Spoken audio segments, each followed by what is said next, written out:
Ako urong dito, and I said I would stake my honor, my life, and even the presidency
Happy New Year, ladies and gentlemen, and welcome to the first press briefing for 2019.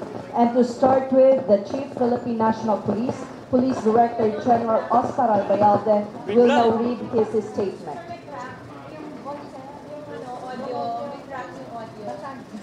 Hello, mic test. Ayos? Hello, mic test. Yan, ayos. Ayos ba tayo? Okay, ladies and gentlemen of the press, good morning and Happy New Year. Good afternoon and Happy New Year. Happy New Year, sir. I am pleased to announce a major breakthrough in the investigation of the murder of AKO-BICOL PARTYLIST representative RODEL BATOCABE and his security escort SPO2 Orlando Diaz in Barangay Burgos, Daraga, Albay on December 22, 2018. The names of 7 persons of interest, all employed as confidential staff of the Office of the Municipal Mayor of Daraga, Albay, have surfaced in the investigation jointly conducted by the PNP Intelligence Group and the Criminal Investigation and Detection Group. Among the 7, Christopher Cabrera Naval, alias Tuping, identified as a trusted security aide of Daraga Mayor Carlwin Baldo, was forced to surrender to the PNP IG last December 30, 2018 due to the relentless police operations jointly conducted by combined elements of PRO5 SITG BATOCABE, CIDG, and PNP IG. Tuping provided investigators with relevant information surrounding the assassination of BATOCABE. Accordingly, the plan to assassinate BATOCABE was hatched sometime in August 2018 when BATOCABE announced in public his bid for the mayoral post of Daraga. This was corroborated by Emmanuel Bonita Judavar, who was involved in the initial planning but allegedly backed out during the actual assassination. Judavar earlier came forward and gave his knowledge to the police about the killing of Congressman BATOCABE. Later, according to Tuping, Mayor Baldo allegedly offered 5 million for the hit job on BATOCABE sometime in September 2018 and paid an initial amount of 250,000 pesos to Tuping and his group for the purchase of guns and motorcycles. Tuping's team is composed mostly of former military, paramilitary personnel, and NPA rebels who are presently employed under fictitious names as confidential staff of the Office of the Mayor and each receiving a monthly compensation of 7,000 pesos. Tuping himself was a discharged Army serviceman who once served with the Military Intelligence Battalion of the 9th Infantry Division stationed in Bicol region. Based on Tuping's revelation, he purchased 2 SIM motorcycles in Camalig, Albay using the assumed name Abelardo Castillo, while another member of the team, Danilo Muela alias Manoy Dan, acquired 2 homemade caliber .45 pistols. Muela is reportedly a former technical sergeant in the 97th Military Intelligence Company of the 9th Infantry Division. According to Tuping and Hudabar, the first attempt on BATOCABE was during the congressman's routine engagement at radio station DCJB and Hotel Venecia in Legazpi City, a pattern that was observed by the group in its casing and surveillance on BATOCABE. Based on extrajudicial confession of Tuping, revelations made by Judavar, and intelligence research conducted by the IG and CIDG, the other members of Tuping's team and their individual participation in the murder are as follows. Henry Yuson, alias Romel or Eno, a former NPA rebel who was arrested by Miko MIB of 9th ID and who later became a CAFGU member. He was tagged as the main gunman who shot BATOCABE allegedly with the caliber .45 pistol. Number 2, Rolando Arimado, a rebel returnee, a former NPA rebel who served as lookout and backup gunman. It was reported that he likewise pulled the trigger to kill Congressman BATOCABE and SPO1 Diaz on that fateful day. Emmanuel Roselio, alias Boboy, a former CAFGO member who drove the other getaway motorcycle. He was arrested earlier this morning by police operatives in Daraga, Albay. The getaway motorcycle was likewise seized from his possession. Jaywin Babor, alias G, also an ex-army man who was designated as driver of the getaway motorcycle. From all indications as revealed by the suspects and witnesses and physical evidence gathered by the police, the group that killed BATOCABE and Diaz is a private armed group employed by the mayor that is involved in contract killing as a gun-for-hire syndicate. Cases of double murder and 6 counts of multiple frustrated murder were filed before the Provincial Prosecutor's Office of Albay against the mastermind Mayor Baldo and 6 others. Immediately effective today, I have ordered the revocation of firearms licenses and PTC-4 of Mayor Baldo and has recommended the removal of his deputation over the local police in Daraga, Albay. This is a victory of the rule of law in this country.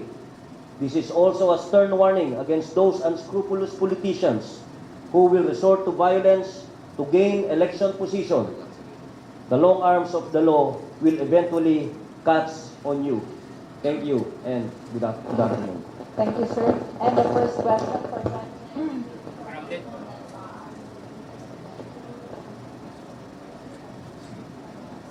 Sir, good afternoon. Doon sa revelation na sa investigation ninyo, it is only, kasi nung una sir, di ba, aside from politics, may iba pa kayong tinitignan. So with this result, would you say na yun na mismo yung motive behind the killing of Congressman BATOCABE? Actually, it's a combination of all what we said. No, sinabi natin before that it's possible that there are NPAs who are involved here. So lumalabas, meron talaga mga rebel returnees, ex-NPAs na lumalabas dito. And also ex-military personnel who are dismissed from the service. And also, we said that it's politically motivated. So lumalabas dito, talagang ito ay ang nagbayad sa kanila is the mayor, Mayor Baldo. So we have here a link actually if you want to see it para makita kung ano yung mga participation ng mga iba't ibang mga tao. Sir, accounted for na ba lahat yung mga suspects so far with the Based on investigation? revelations, ito pa lang ang nakuha natin not unless na meron pang iba or meron pang mas iba na tataas pa kay Mayor. That's why this case we consider it as solved but not closed. Why? Because some of the suspects are not yet arrested.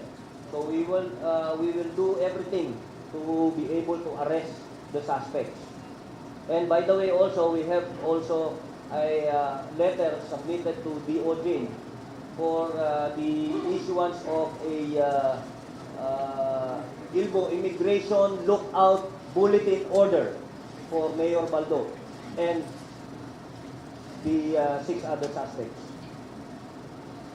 So ito yung sinasabi natin. Ito mas maliwanag yata.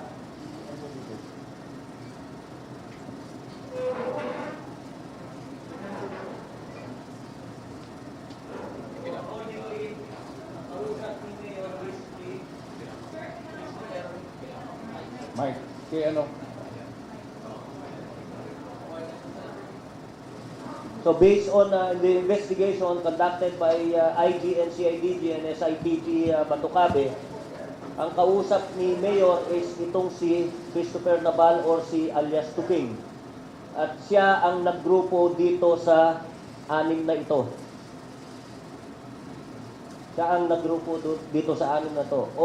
Although itong mga ito are all under the payroll of the Mayor, as we have mentioned earlier, as personal staff using fictitious names. So ito yung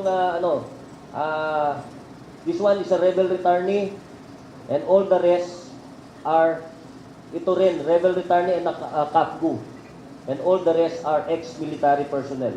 Mga dismissed, yung iba dito are discharged honorably. Meron pa dito. Ito yata honorably discharged. Hindi na siya nag-renew ng kanyang enlistment.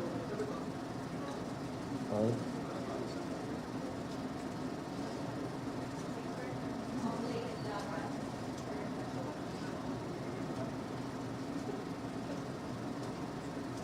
Sir, yan bang mga suspect na yan ay mga tauhan lang ni Mayor o kinabibilangan pa sila ng isang gun for hire group?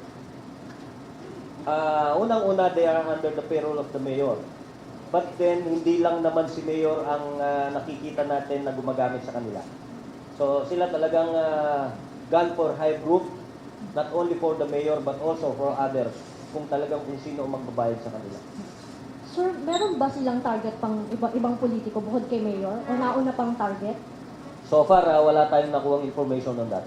Sir, may nabalita na may dalawang sumuko sa PNP. Sino po, nandyan ba sila sa dalawang? Nandun sila ngayon, dun sa dahil we need them for the filing of the case. Kaya kanina, tinanggap ng Provincial Prosecutor's Office yung kaso, nakadakit na for double murder and 6 counts of frustrated murder. Pero sir, hindi sila kabilang Lahat dyan sila. sa diagram. Sino po dyan, sir? Yung dalawa, sir, na Except sumuko. itong sumuko, kasi ito yung nagbigay sa atin nag-witness ito. Si Judavar, Emmanuel Judavar. And yung isa, sir. Ito yung sumuko. Initially nagbigay sa atin ng statement. He was involved during the planning way back August. Pero nag-back out siya. And then, kasi lumabas din yan, na-identify na lahat yan. Kilala niya kasi lahat yan.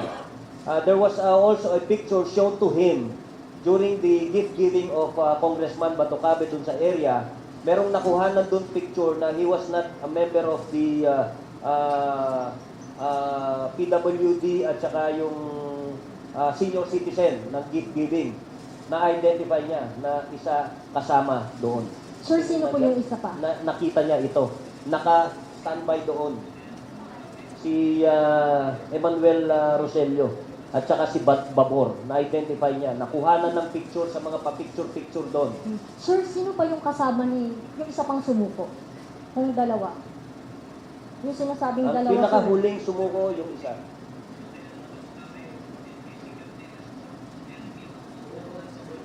Ito yung mga sumuko sa lahat. Si Buboy.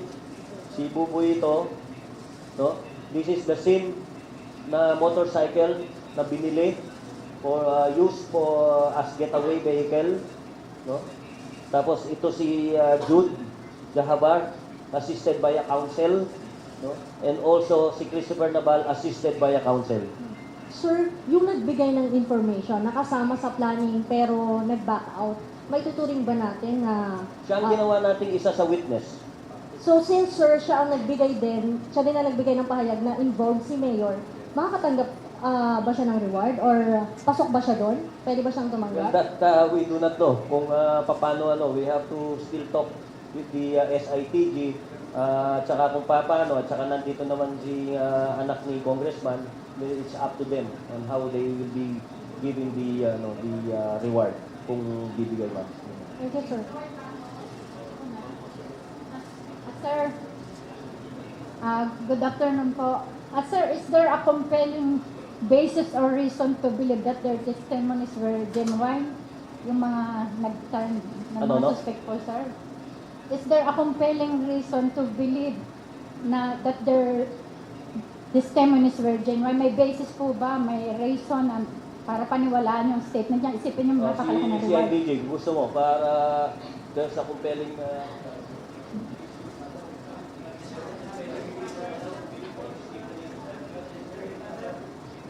Ilang percent po na genuine yung testimonies nila, sir? Hello. Una po si Judabar, who voluntarily sought the assistance of PNP IG and voluntarily gave his accounts of the incident, and he was assisted by a lawyer.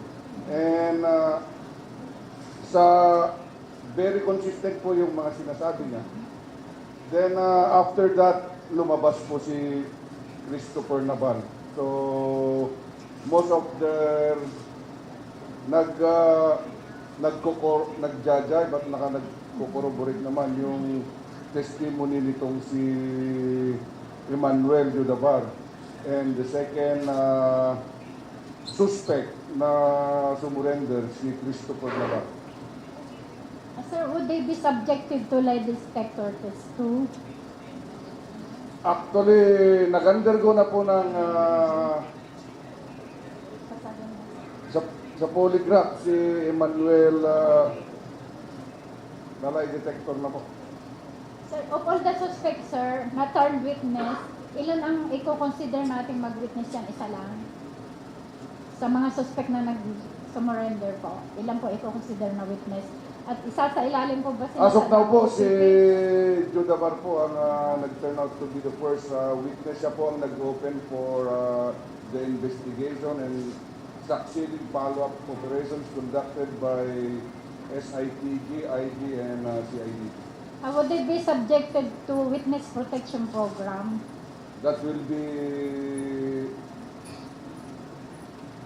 depend on and that will be discussed by the level of SIT and make the recommendation.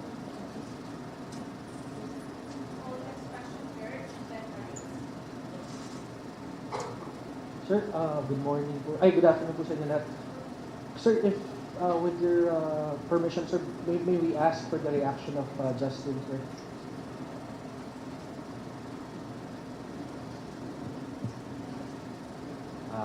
Good afternoon, everyone. I'm very happy and I praise the hard work of our fine men and women in uniform. It has been, the holidays has been very hard for us and the town of Daraga as well as the province of Albay. So these fruits of the hard labor of our investigative bodies are very much welcome. And we have nothing to say but thank you very much to the men and women of PNP. This is something that helped the family somehow to accept what happened. I think it helps us psychologically, but to accept that killing someone for money, for a political position, that is something we will never accept. Thank you. Thank you, Justin. Thank you. Okay na po. Since you're already there, Attorney Justin, can we just ask your next course of action?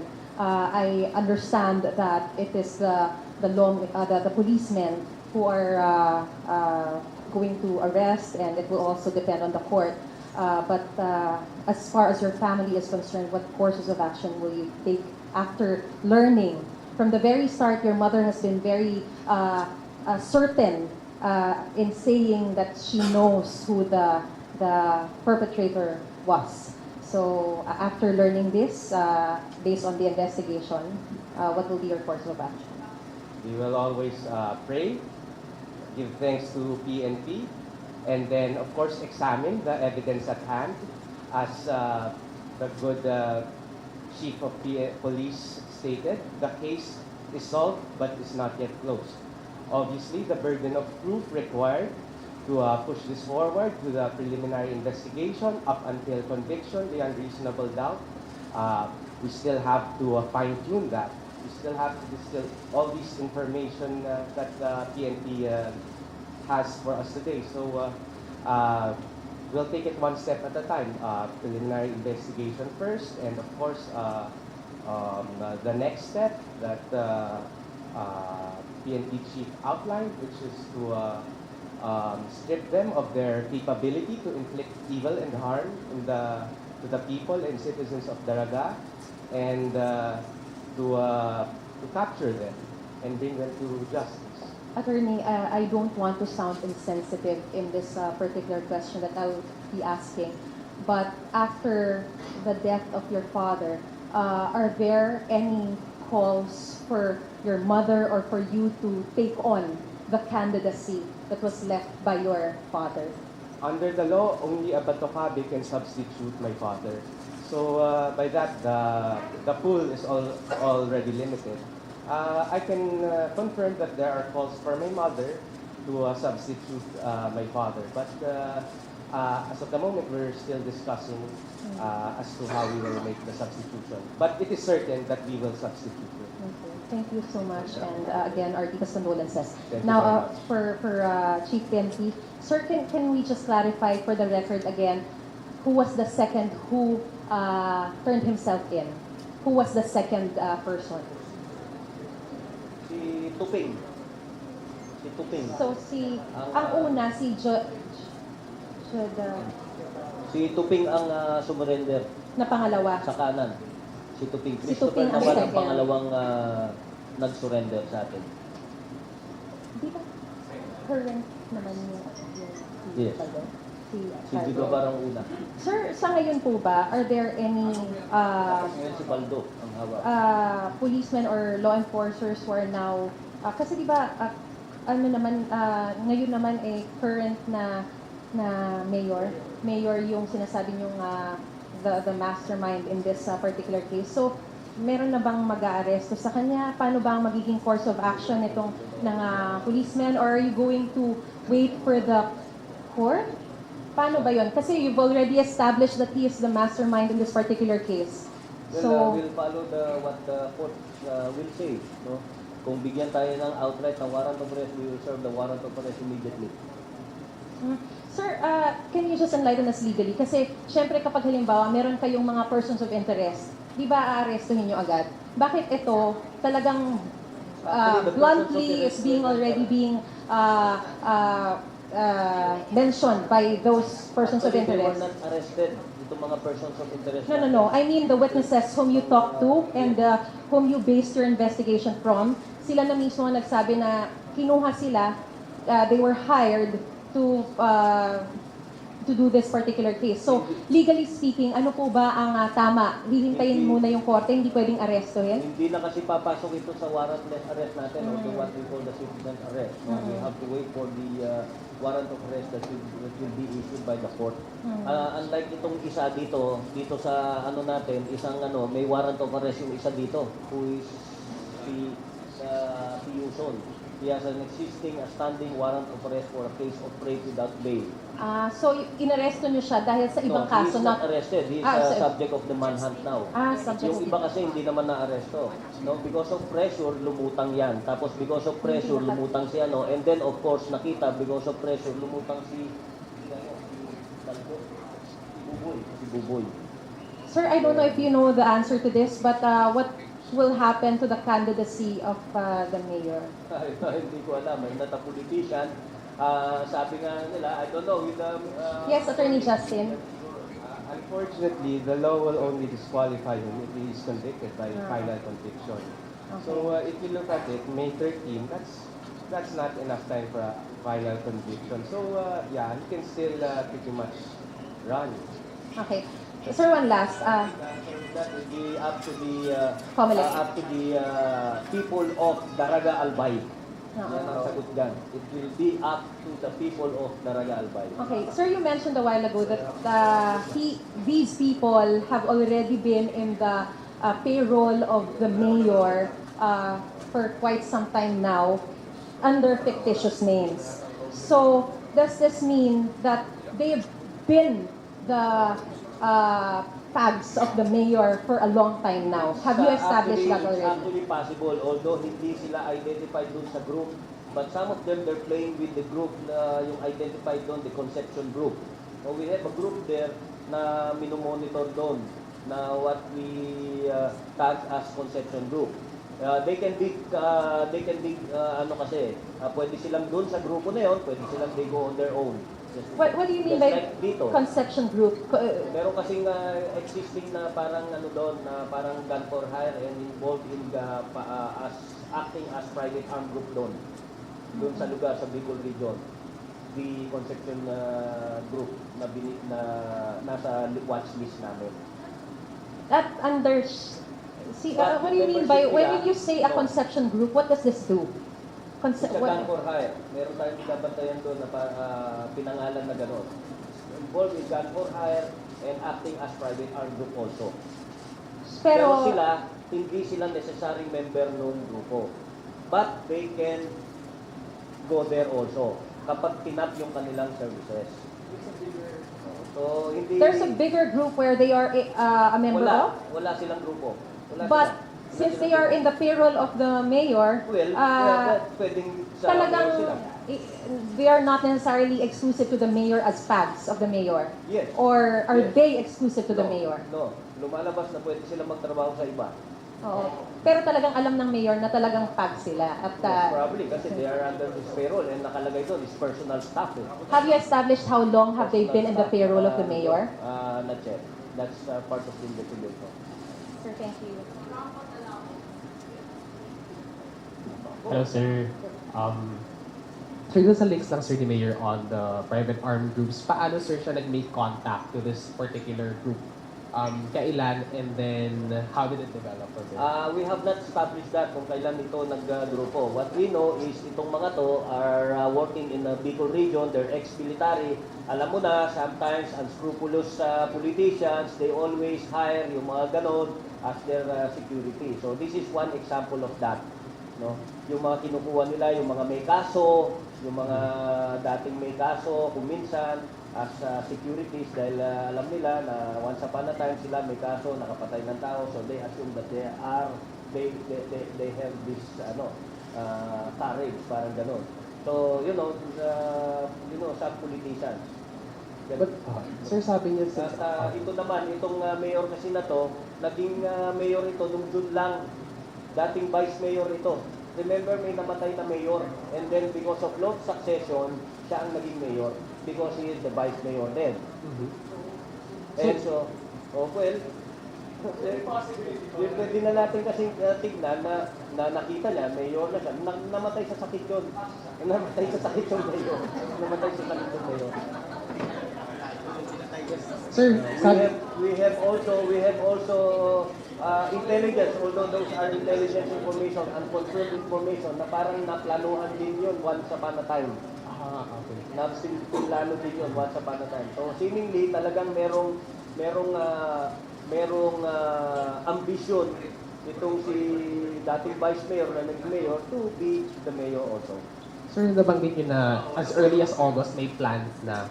But when was the first time na nabanggit yung pangalan ni Mayor Carwin Baldo? O yun pa, yung August na yun. Yung August na yun, their plan, doon sa sinabi ko kanina, doon sa dapat, doon pinupuntahan niya na sa radio station na naging pattern na ni dating Congressman BATOCABE.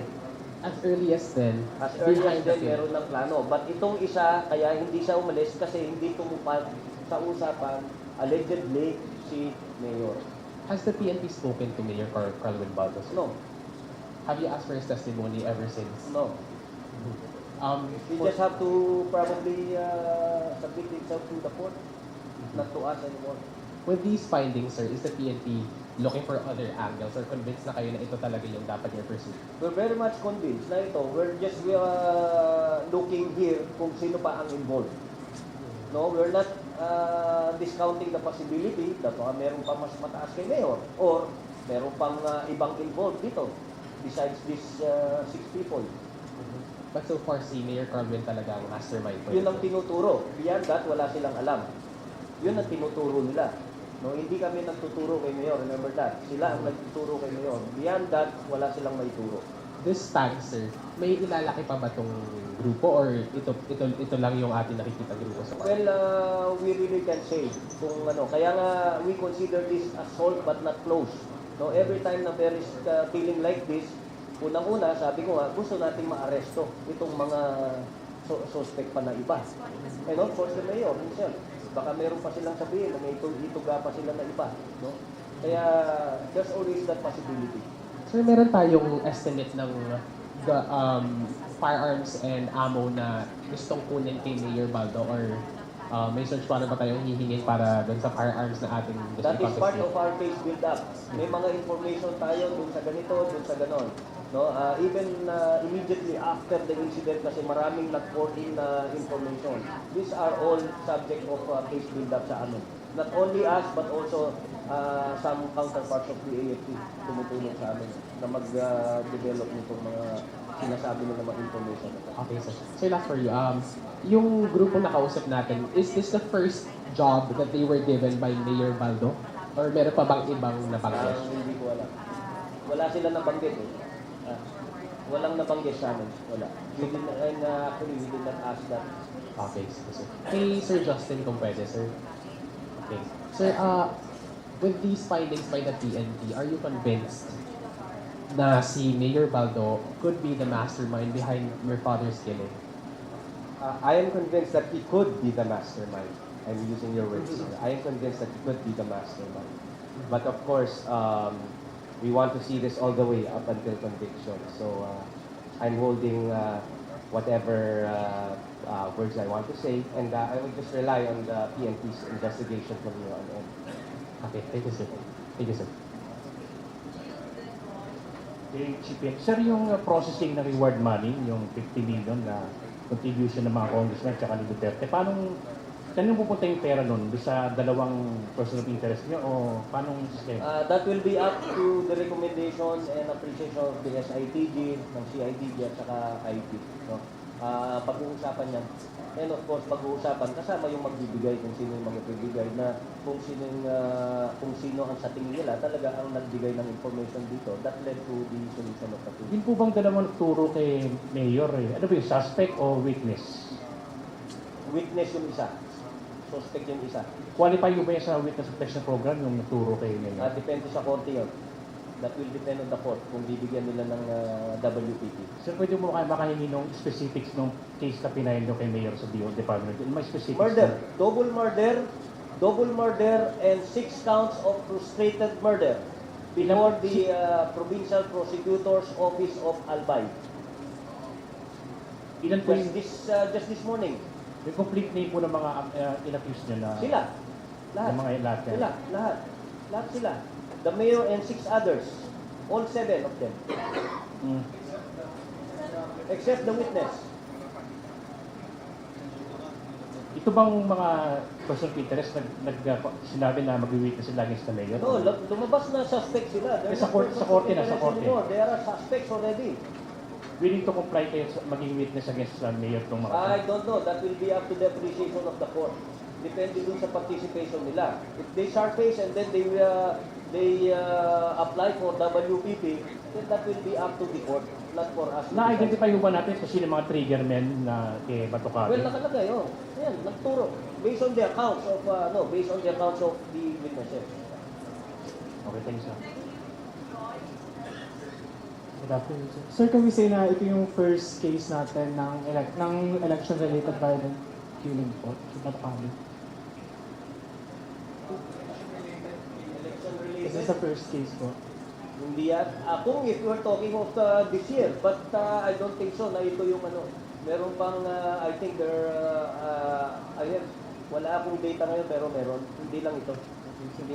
Tapos po, previously you said po na meron mga candidates and mayors po na nagre-request po ng mga security personnel from the PNP. Kasama po ba dito si Sir BATOCABE po? Actually, siya meron on process na dalawa. Sana. On process na dalawa. As the PSPG have said. Kaya nung una, there was information na pinupull out daw yung security niya. But that was a wrong information. In fact, nandoon si SPO2 Diaz and he is requesting on process yung dalawa niya. Yun yung totoo doon. But of course, with the directive of the President na sinabi niya, we follow the Alunan Doctrine of only 2, maximum of 2 security na pwedeng ibigay sa kanila. Okay?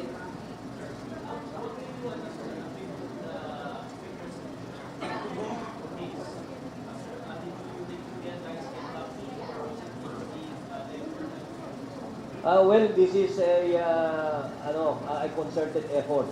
No? First is, of course, hindi magiging successful yan without the cooperation of the community. No? Una dyan, lumabas. Meron tayo kasing effort. We created the SITG. Nagkaroon tayo ng intelligence information coming from IG and also from the CITG. So from there, nakita ng tao and we had information coming from the different sectors, particularly sa community. So dito po natin ina-attribute yan, yung solution ng kaso na to. Una, lumabas yan partly after na nakita nila na medyo marami nang nalalaman yung ating investigators, yung mga ano natin, yung mga PNP units natin. Nung nakita nila na medyo natutumbok na yung grupo, doon nag-surface na yung dalawa. Sir? And also, we would like to commend also yung mga tao doon na nagbigay ng mga pictures. That's why we were able to identify yung mga tao na hindi dapat nandoon. So, ibig sabihin, sir, may mga random people na nag-take ng picture sa crime Yes, scene. meron. Tapos naiwan pa sila doon. They came out, ito, mga pictures na, ito, hindi namin kasama to. So, that's how we were able to identify these people also. Kasi kung kukunin, yung unang nag-surrender, sabi niya, ito, kasama ko to. Nakita niya sa picture, who was actually there during the time of the crime. Sir, clarification lang. Among the suspects, sir, ilan yung nasa custody niyo, ilan yung at large? Sa suspects, dalawa. Isang witness, and all the rest are at large. At large lahat. Hindi, isa lang. Okay? Isang witness. Sir, yung ano? Sir, yung additional lang doon, kasi di ba, after the death of Congressman BATOCABE and yung escort na DDS, may dalawang natagpuang bangkay sa Daraga the next day. Now, doon ba sa investigation, sir, meron bang relationship ng dalawang bangkay na ito doon sa killing na ito, sir? They're totally different. Not related. Based on the investigation, walang kinalaman yun ng dalawa. A separate incident yun. Sir, just a clarification. So, yung hawak nyo ngayon, si Jodavar, tsaka si Tuping,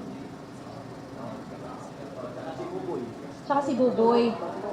So tatlo ang hawak nyo.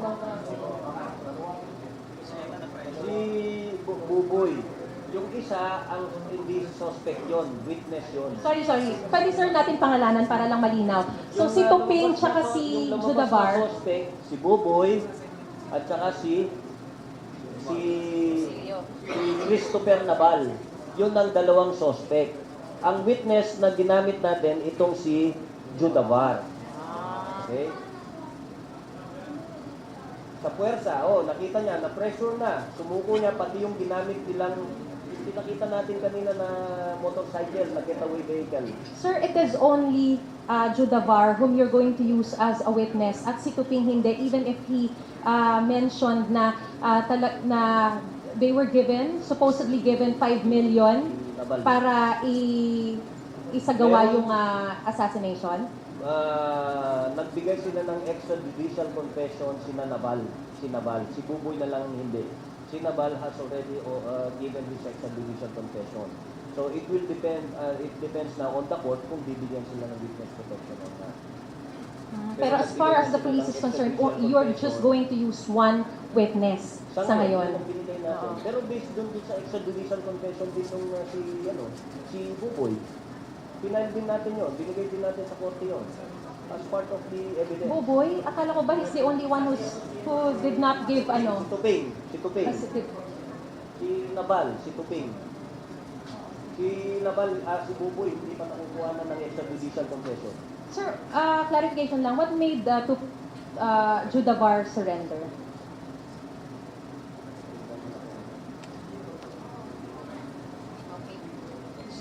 Ang nauna pong na-locate ng intelligence group ay si Emmanuel Jodavar.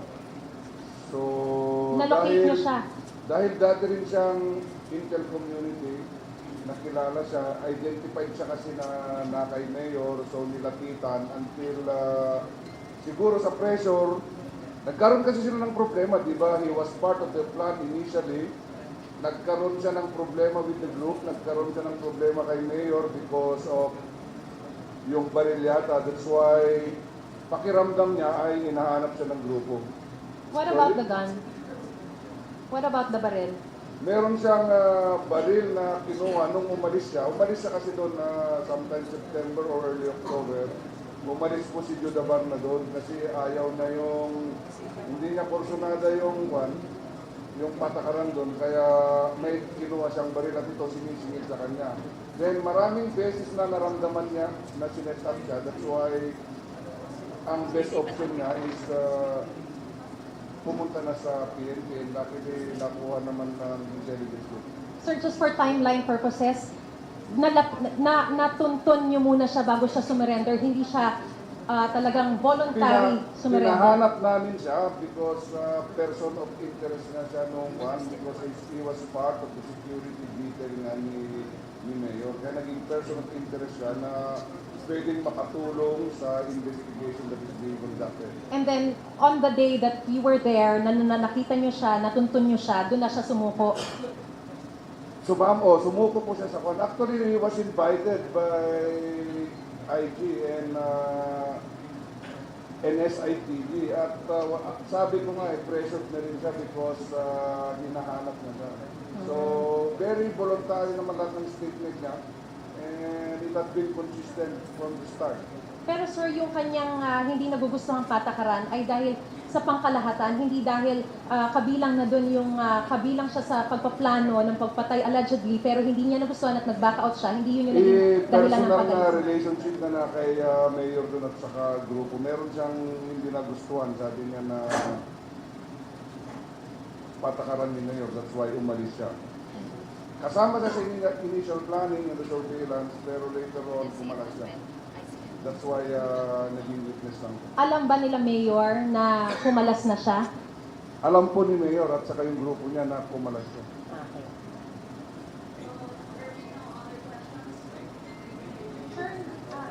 Ibang topics.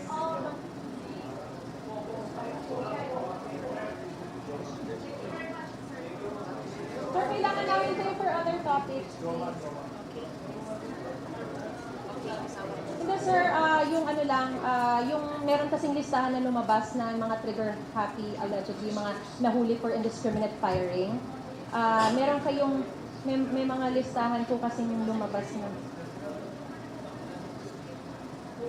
Ilang mga pulis po ito sir, tsaka meron na kayong instruction kasi sir na to be responsible gun holders.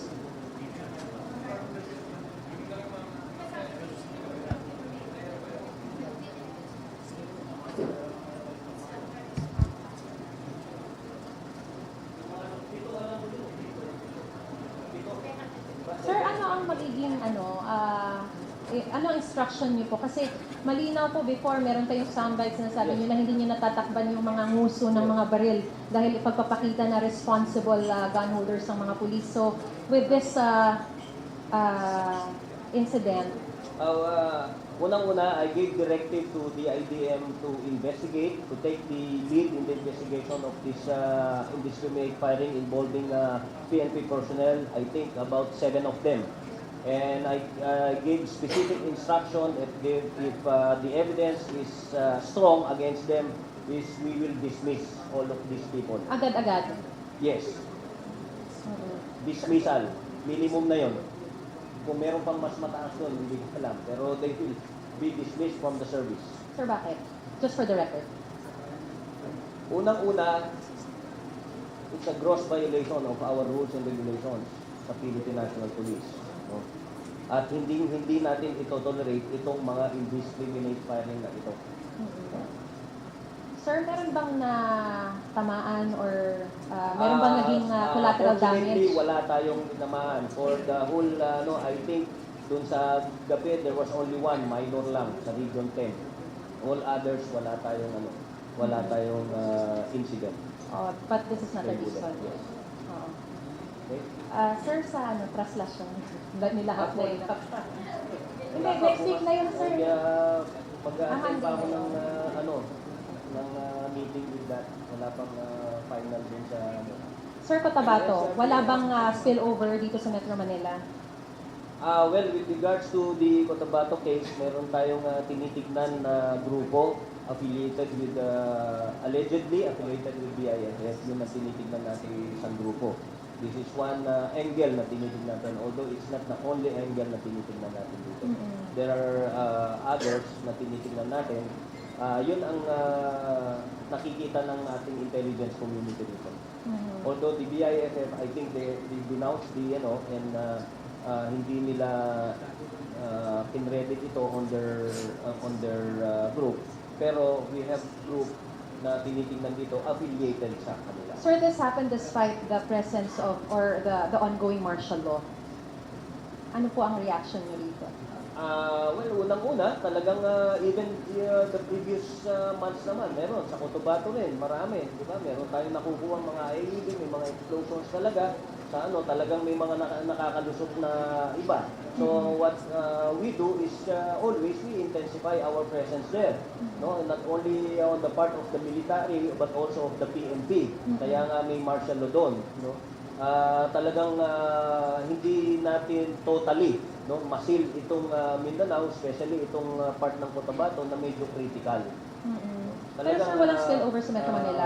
Kailangan pa siguro na paigtingin yung ating mga checkpoint operations, yung ating off-lansita, and also the visibility and other target hardening measures na ginagawa natin. Wala pong spillover sa Metro Manila, sir? Sa ngayon, wala tayong nakikita. And hopefully wala. Although yung ating intelligence community are always on guard dito. No. Sa transaction, no. No. You have to get clearance from CAAP. Pwede, and you have to get clearance from the committee. No? Palagi yan, you have to get clearance from the committee and also ask permission from CAAP.